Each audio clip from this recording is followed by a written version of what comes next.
In today's video, I'll show you how you'd be able to change your background color in Premiere Pro.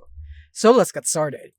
So here we have our sample here in Premiere Pro, and as you can see, we have a black background. That is because we don't have any background, so it is black by default.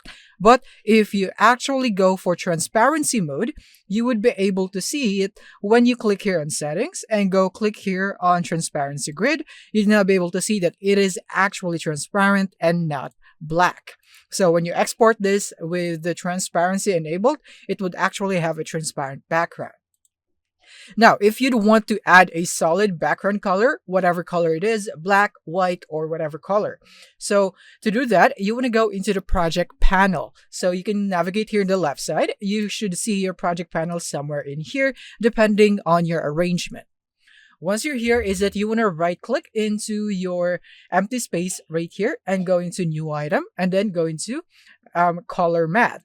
And then from here, you want to click OK because it would fit your video by default. And then color picker, so choose the color you'd want. Let's say I would want to go for blue. And right there, and then click on OK, and then name your color matte. Let's say sample color.